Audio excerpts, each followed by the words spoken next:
Hi, everybody. This is Mike, and welcome back to the Triple R Show, Real World Recovery, where honesty meets healing every single day.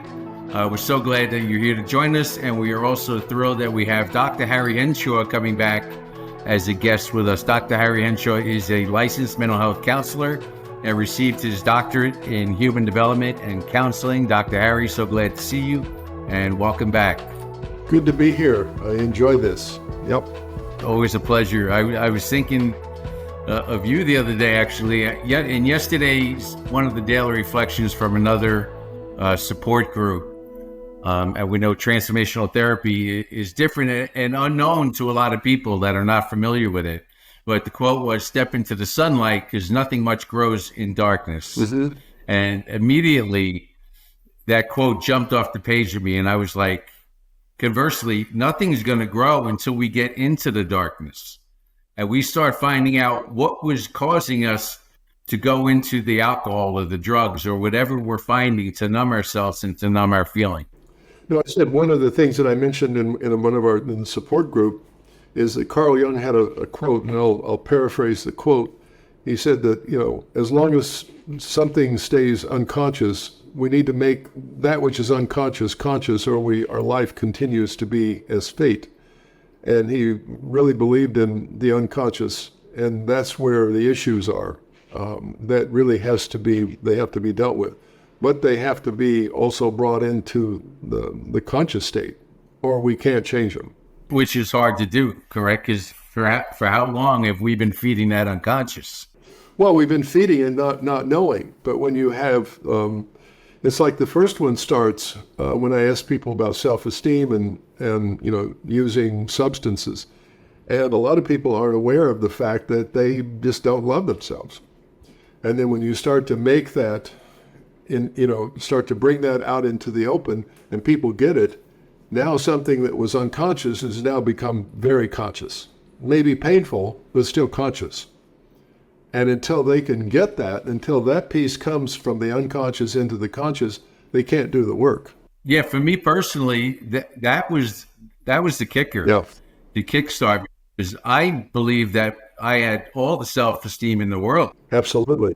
Until I was told to look at my behaviors. Right. And then when I realistically sat down and started looking at where I was before I started transformational therapy and the things that I was doing to put myself in harm's way, then how can I possibly have any self-esteem? Well, to fix or transform or to change, you've got to know what the cause is. And a lot of people, they don't focus on self-esteem. They don't focus on not loving yourself. So they think that the problem is the substances like alcohol, narcotics, or they think it's, other people, trauma, or what's the latest thing or the current thing is the diseased brain. They have some external cause that's causing them to be the way that they are.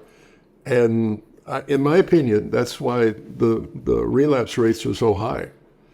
People just don't know what the issue is. And, it's like trying to fix your car and you don't know what the problem is. Well, isn't that in a sense also, isn't it a lot easier to blame a disease or to blame other people or events that have happened to us in our life than to actually look and say, you know what, maybe there's something wrong with what's going on inside of here? Sure. Yeah, denial, that just not taking a look at themselves. And that inevitably, as you know, that inevitably ends up in things not nice happening, like relapses and all that sort of stuff. And is it painful to take a look at that darkness that you talked about? Absolutely can be, and most of the time is, but it's absolutely necessary. No change happens unless you do that work. That's going to lead us into the triangle there, because when we rely on those external factors into why we're using, then if we do slip back, it's like, oh, well, I have a disease, or he did this, or she did that, or this happened to me. And then you start playing the victim role.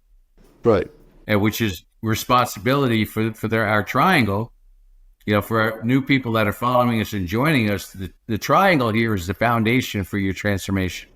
And with the responsibility, people think that you're talking about being blamed or having shame, where it's actually empowered, correct? Exactly. It is total empowerment because you are responsible. And it's one of the things, responsibility, choice, and power are absolutes. We're always emanating them. We're always using them. It's never like we're not responsible, or we're never choosing, or we don't have the power. We've always got the power. And then we have, with our choice, whatever happens in our life, it's always our choice to make decisions. But a lot of the choices that we make are based on a self-fulfilling prophecy, right? And most of us in the throes of addiction have a negative self-image and have a low standard of what we're deserving of or what we're capable of. Right. And all the choices that we make, the decisions we make, are based upon what we've referred to in therapy and in the groups as a self-limiting belief. I mean, it's that sense of inadequacy, that I'm not good enough. And when that changes, then your choices and your decisions are much more in alignment with your health and you taking care of yourself. And then you don't end up doing things like using a lot, in narcotics or alcohol. You start to honor your body. You honor your spirit and honor your everything, your mind. Yeah, with the choices, we also always talk about, we have the power to make that choice, but we have to understand that there are consequences that come with those choices. Always. And with that negative self-belief, and when you are in active addiction, you don't care about the consequences because you don't really care about yourself and what happens to you. Correct. Right. You don't care about other people because you fundamentally don't care about yourself. You're right. Yep. And so you make choices. In fact, you're making choices that hurt you.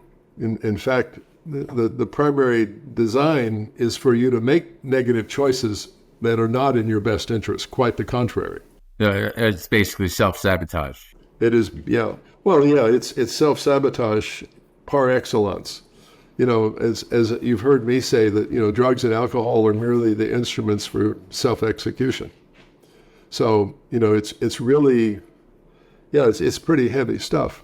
And with this work, with the our taking responsibility and being empowered and making positive choices and building our self-esteem, that is an avenue where we can deal with a lot of mental health issues, because a lot of substance use disorders, people with substance use disorders are predominantly facing mental health issues as well, such as anxiety, depression, not just addiction. Right. I believe that if you have a substance use diagnosis, if you get that, you necessarily you have a mental health issue. Now, not necessarily you can have a mental health issue and not have a substance use issue, but if you've got a substance use issue, you have a mental health issue. And the mental health issue is the primary deal. That's what's going on. Like major depression, one of the symptoms, which I think is the cardinal sign of it, is low self-esteem, which to me is the real essence of addictive use, of addictive behavior, which is what I refer to it now as addictive behavior. Because it's just, I don't use the term addiction, or if I do it, it's sparingly and for some other reason. But it's really addictive behavior. It's all coming out of a low self-image. The person just doesn't think that they're worth much. Their value and worth is very low. And that's the whole focus, as you know, of transformation, is to help people to start to, think better of themselves, respect themselves, accept themselves, and ultimately to start to love themselves. And that's not going to stop until you reclaim the power that you've tried to give away and make a commitment to do this work. And actually, there's a difference between knowing it and doing it. Right. Yes. Right. And putting it into wisdom. Yes. Yeah. Knowledge is what is the first phase when you learn about the triangle, when you learn about really the principles of transformation are just a new way of thinking. And it's based on knowledge. I mean, when you first heard the words, you're responsible, okay, that's the beginning, the transfer of knowledge. And some people don't like that. They don't like to be responsible, but they are. We are responsible. And so you start to have this conversation about the principles of transformation, and the more you have it, the more a way of thinking starts to set in. You start to see everything differently. It's powerful. Well, individuals that are initially getting into this work of transformational therapy and change, when the first thing you hear is that you're responsible for everything, but the first thing that people tend to do is like, but, That's right. you That's right. know, he did this or she did this, or my boss is this, or my boss is that. Yep. And this happened to me when I was young. And so what do you expect me to have? Or I have a disease. Yep. And then I think with the awareness and with this, as the self-esteem builds, I know for me personally that I embrace responsibility. I look for responsibility. When something happens, I immediately say, where did I come into this?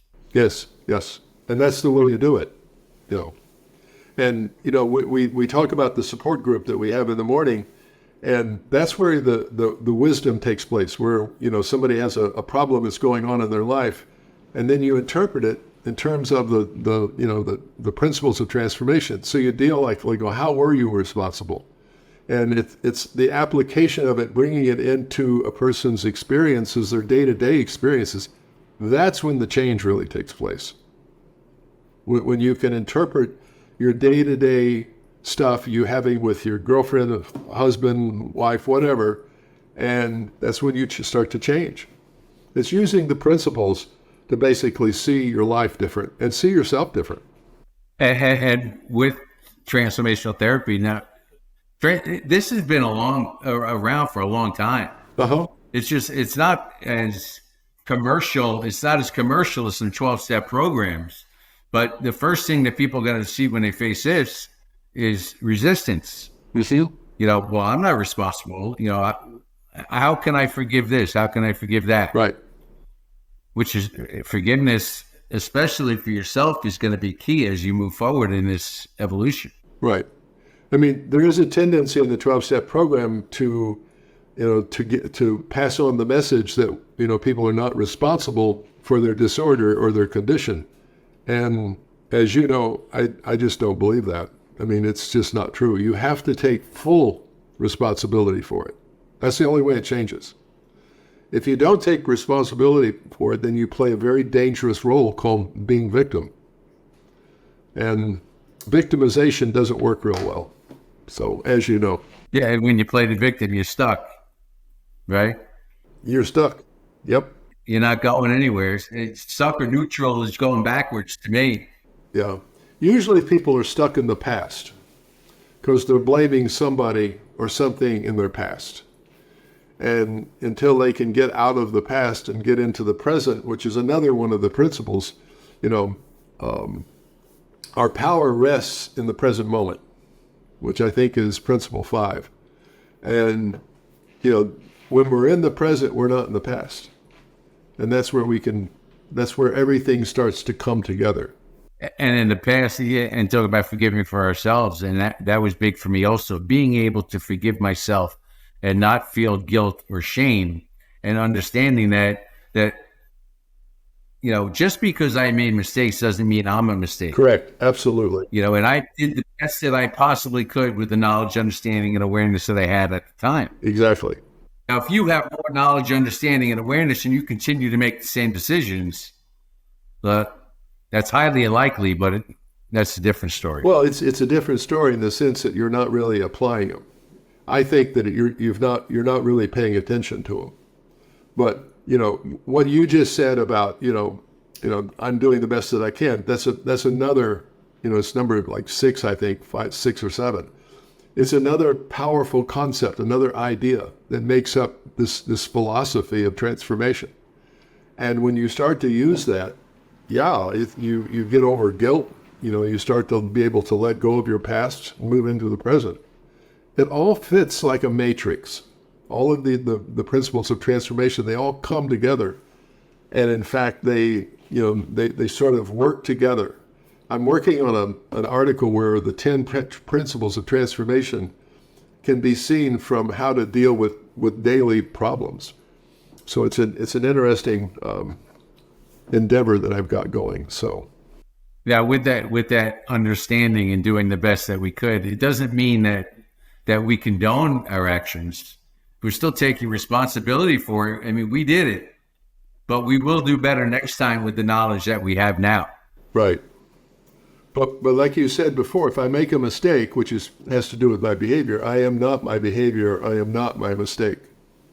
So, it's just a matter of like learning knowledge.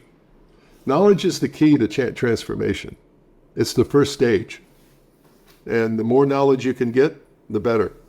I know for me, as I was doing this work, I found out who I was. I found my identity. You see? And it's hard to go through the transformational process if you don't know who you are. Isn't it? Right? Because for years, I looked at myself as a teacher and as a coach and as a father and as a husband. But, those are roles that I play, correct? That's not who I was. And if I don't know who I am at the core. Right. So the question is, who are you? Right? Yes, exactly. Well, where do we find that out? Well, we go inside. The 10th principle of transformation states that we are source, spirit, higher power, the divine, or we could call it God. And I think that's the piece that's missing, truly missing from people, not just in recovery, but I think most people in general. They're disconnected from spirit, from source. And when we're disconnected, we start to create stuff that's not in alignment with a higher power or, whatever you want to call that. But I think that's part of the source. But transformation gives you a clear way to get connected again. And that's to learn how to love yourself. And even when you're disconnected, your true self is still in there. Your identity is still in there. Absolutely. And it's knocking and knocking and knocking, and we just don't listen to it, or we can't hear it because we've numbed it away and we've disconnected. You're onto something. We don't listen sometimes to it. It's speaking to us. Yep. It's saying, hey, that's not a great idea to do that. And sometimes we don't listen, or we don't care. Just ignore it. We just don't care. Right. But I think our Donald Walsh in the Conversations with God said that, our spirit's always talking to us. Always. And in our voice. So, it's just a matter of, are we listening? So it's always there. You're right. Yeah, and it was spirit source, higher power, or God, as you say. Some people like to equate religion and spirituality. You see? Which are two different concepts. Very, very different. Yes. Yeah. And similar to you, I believe that God is love. Yes. And if I'm created in the image of God, and I am loving to myself and to other people, then that is where I'm drawing in my power, and that's going to give me my integrity to live the life that I want to live for myself again and everyone around me that comes into contact with me. Yeah. And that was the epiphany when I was finishing the book, and I had the epiphany. I mean, it was like powerful, what you just said was like right on the money. That's who we are. And when we learn how to love ourselves, we're getting connected. Same process. They're not different. You don't have to learn to love yourself then to get connected to God. When you learn how to love yourself, you're getting connected to God. So yeah, it's to me it makes all the sense in the world. And again, as we mentioned, that's Dr. Harry's book, Prelude: A Paradigm Shift to Addiction, which you can find on enhancedhealing.com, and I highly recommend it in your journey towards transformation. Dr. Harry, again, thank you for joining us. It's been an absolute pleasure. We love having you here to discuss transformational therapy. Remember, you can reach Dr. Harry at enhancedhealing.com, or you can follow us at real_raw_recovery, or visit our webpage at realrawrecovery.org to get all of the necessary tools to help you on your journey of transformation. This podcast has gone over a little bit than we were expecting, so we are going to extend this podcast into a 2-part series. So please join us next week as we continue talking transformation with the 10 principles of transformation with Dr. Harry. Everybody have a great day. Thanks for joining us again. Triple R Show, where honesty meets healing every single day. Enjoy your day, everyone. Bye-bye.